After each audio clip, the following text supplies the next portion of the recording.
you? Here we are with the videos again. You know how I love the videos. But this morning I was studying. I'm gonna go ahead and get this hair out of my face because the wind is blowing and making me crazy. Um, this morning I was studying, and here's what I got.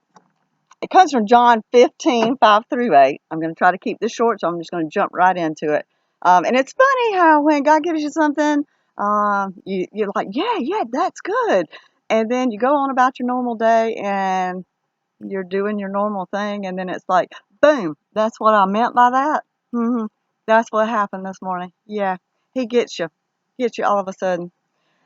This morning, I'm going to read the scriptures. I'm going to read John 15:5 through 8. So it's three scriptures, three verses in this chapter. It's all good. It says, yes, I am the vine, you are the branches. Those who remain in me and I in them will produce much fruit. For apart from me, you can do nothing. Anyone who does not remain in me is thrown away like a useless branch and withers. Such branches are gathered into a pile to be burned. But if you remain in me and my words in you, you may ask for anything you want and it will be granted. When you produce much fruit, you are my true disciples. This brings much glory, great glory to my Father. So as I was studying this morning, I've always I'm gonna try to put a picture at the front of this video to introduce this video, and this is kind of where this little lesson came from. Um, we had a hurricane move through. Thankfully, it was not devastating like they thought it was going to be, but there was a huge branch that fell, and I took a picture of it. So I'm gonna try to do that. But that's kind of where this started speaking. I saw it on my walk the other morning. Um, but in the verses here where it says, yes, I'm the vine, you are the branches, this is Jesus talking. This is red letter in the Bible. So Jesus is saying, look, I'm the vine or the tree or whatever you want to say. He's the main deal, okay? We are the branches that grow off of him, okay? That's what he's trying to tell us.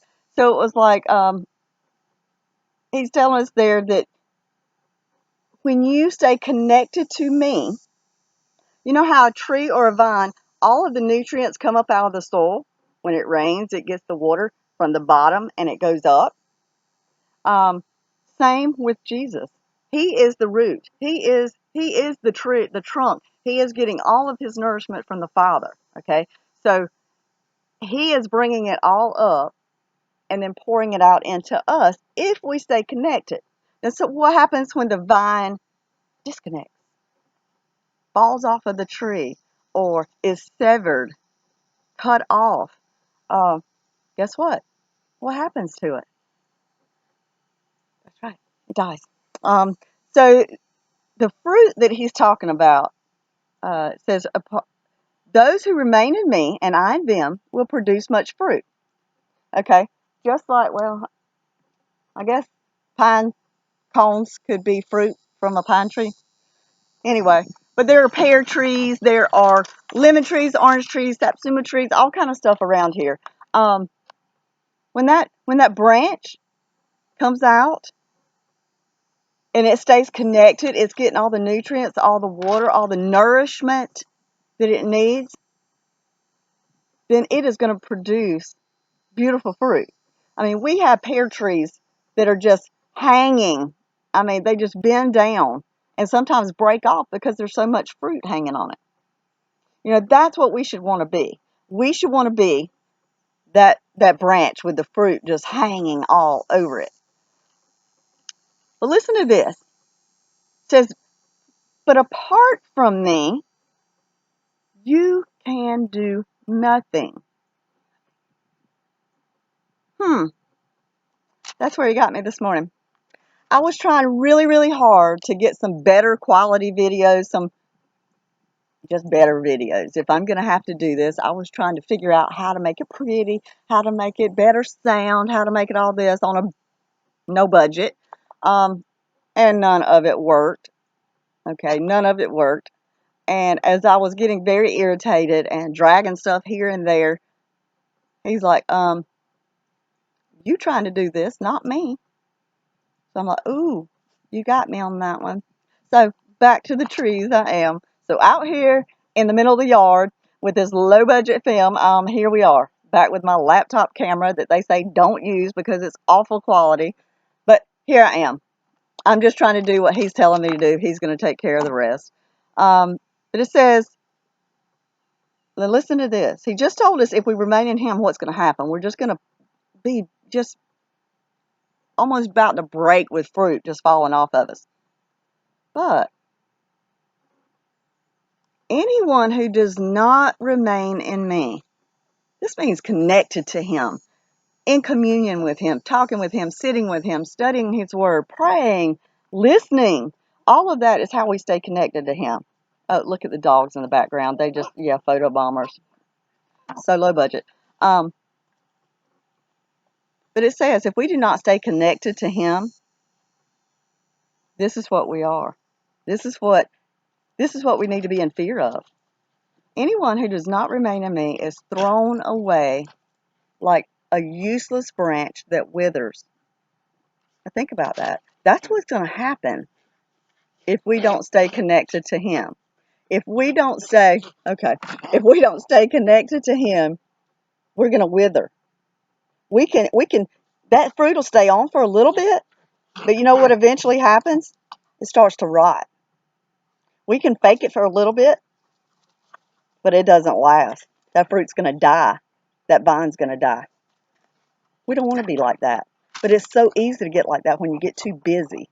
When you get too busy doing stuff instead of being in him, that's what happens. So it says, verse 7, but if you remain in me and my words in you, you may ask for anything you want and it'll be granted. That doesn't mean I can go ask for a Range Rover because I want to look cute riding up and down the road. No, that means when I have the fruit, when I am connected to him, I'm going to ask for what he wants. I'm going to ask for his things, more of him, more of what he wants in my life, more of what is bringing peace and joy and all that kind of good stuff. So it's going to be in his will because I'm finding when I'm in him, when I stay in him, that's where the good stuff is. That's what I want more of. Range Rover can keep it. Um, Verse 8, last one, finishing up. When you produce much fruit, you are my true disciples. Ooh, this brings great glory to the Father. Now think about that today. I'm going to end with that verse, and I'm going to end with something I want you to really think about today. Do you want to be a true disciple? Do you want to be known by others around you, by your family, by your friends, and by God as a true disciple? Or are you good with walking that fine line and labeling yourself as a Christian and not really being sure? Maybe you're connected, but it's a weak connection. Maybe it's a really weak connection. Um, that's not where the good stuff is found. That is not where you're going to bear great fruit. That is not what's going to bring great glory to him. He wants you to be all in or all out. Either soak up all that you can or just jump off, break off, and fall. He doesn't want that in between. I think when you finally get some of that true nourishment, you can't help but just hang on for dear life and want more and more and more. That's what it brings. That's what it brings. It brings amazingness. And you can't stand to think about being without it anymore. So today, I want you to think about it. If you're on that fine line and you know there's more, and you want to be a true disciple, you really do. You want to be firm. You want to be bold for him. All you got to do is go to him. Tell him, I want it. I want it, Lord. I want this. I want you. I want more of you. And I can tell you, when you do that with a whole heart, you better watch out because he's bringing it. And once he does, you can't get enough. So I'm going to end with that today. It brings great glory to the Father. That's what we're here for. We are to bring great glory to the Father and bring others to him. That's the only two reasons we are left here after we get saved. To bring great glory and worship Him with all that we have. And number two, to bring others to know Him. So, I want you to think about that today. I want you to be the true disciple where nobody has to question, nobody has to ask you, oh, you go to church? Do you go to church? Um, what do you think about this Jesus? They shouldn't have to ask. If you're a true disciple, it's just going to explode out of you. I pray today, I'm going to end with a prayer. And I'll tell you what I pray. Lord, I just thank you right now for what you're doing. I thank you for what you're doing in the ones that are going to be watching this video. Lord, I thank you for what you're doing in my own life. I thank you for showing me that everything I read in this book is about my life today. It's about how awesome you are, the big God that you are, the big God that can do miracles, that can change our life, that can change our heart, can change our thoughts, our minds, even lies that we believed all of our life. You can change those and expose them as lies from Him, our enemy. Lord, you are worthy to be worshiped with all that we have today. I pray right now that everyone hearing this video will just be motivated to get in the Word, just read a passage, and that you will just jump off the page showing them, this is for you. I wrote this book especially for you, sweet girl. You. If there had only been one, I would have gone for you. I'll leave the 99 to go find the one. And that one is you today. Thank you in Jesus' name. Amen.